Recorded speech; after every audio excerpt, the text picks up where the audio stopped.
Hi, my name is Ken Lovelet, and this is the new orthogonal lap drum.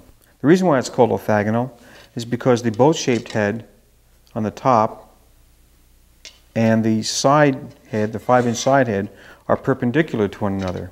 So orthogonal is another word for perpendicular. There's also a small 2-inch head to the right down here where it's used for high popping sounds and in conjunction with this head or this head. We also have this gyro surface down here, little etchings in the clay surface so that you can have this scratch or ratchet effect here. And lastly, we have a tambourine jingles on a little peg that's inserted. You can take it out and you can put finger cymbals on there or small wood blocks. I happen to have a jingle here. The main focus of the lap drum is the concept of being able to change pitch for a drum that's like a talking drum and tabla to some degree. And this is done through the sound portal. All of the sound comes through the sound portal here. And by covering the hole, you were able to change the pitch of the drum. You can glissando or actually play simple melodies. On the bottom of the drum, we have this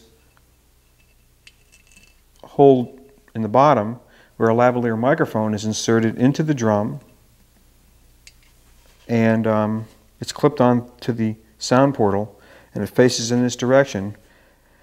And it's a way of amplifying the drum and to put sound effects on it so that it can be heard in large places. The ribboning or banding around the drum heads is basically decorative, but also serves a purpose as padding so the hand doesn't get tired from hitting the surface. On the back side of the drum, we have a non-skid sort of a sand paint surface.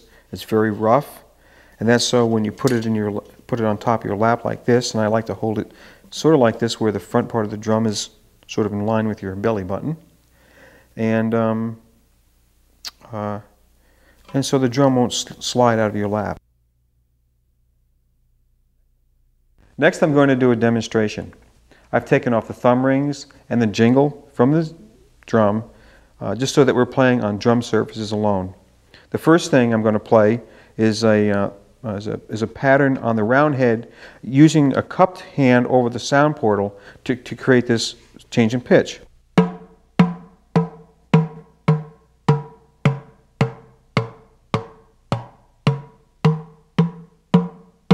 You can do that a little faster.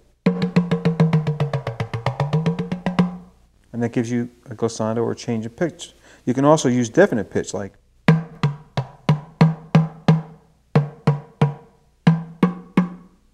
little melody there. Also, you can get the udu drum effect by using a flat palm over the drum. And then you can use both of those sounds together.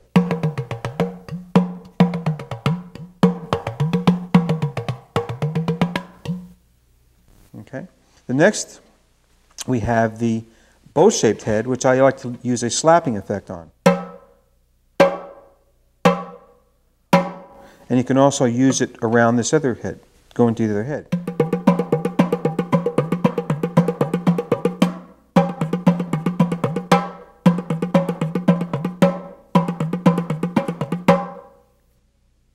We also have this little 2-inch head here, which you get a nice popping sound. Like any other instrument, you have to develop the technique for it. The great thing about the lap drum, that no ethnicity is involved here. There's no tradition with this drum. So it's open territory as to what you can come up with as well in playing it. You can use all 3 heads at the same time by developing a technique like this.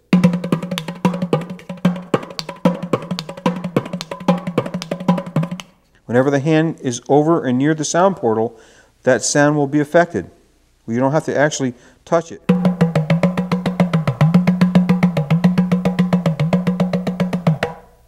You can also get a rim shot on this head.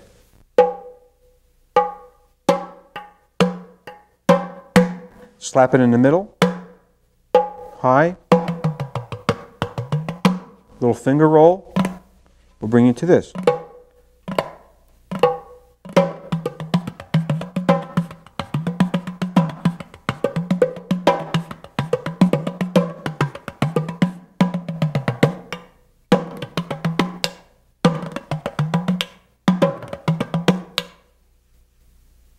Next, I'd like to demonstrate the lap drum using these thumb rings.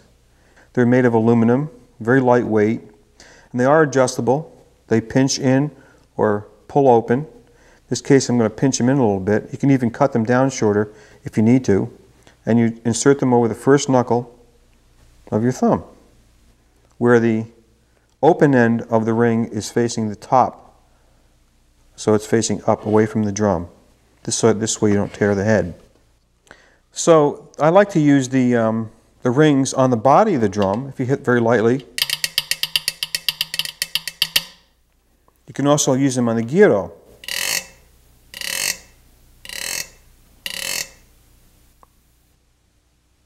I like to use them on the small little pop head. So you can get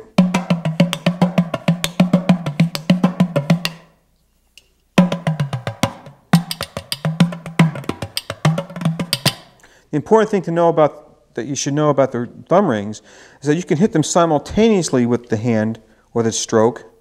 That's the head and the body, the clay part of the drum, are being hit simultaneously, or you can hit them independently.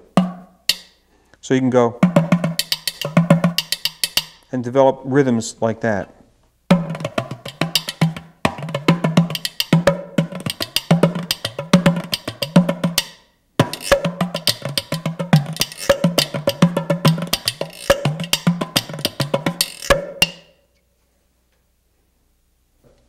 Next, I'd like to demonstrate the lap drum using the tambourine jingles.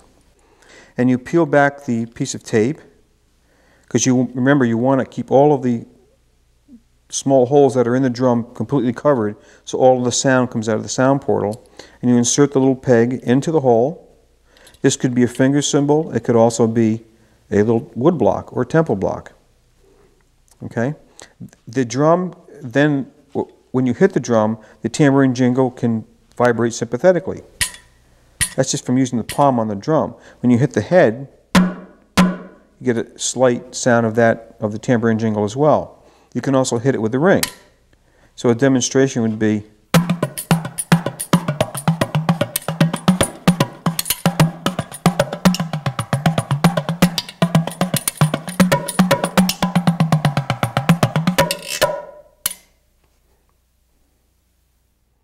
Next, I'd like to do a little composition using the different components of the drum.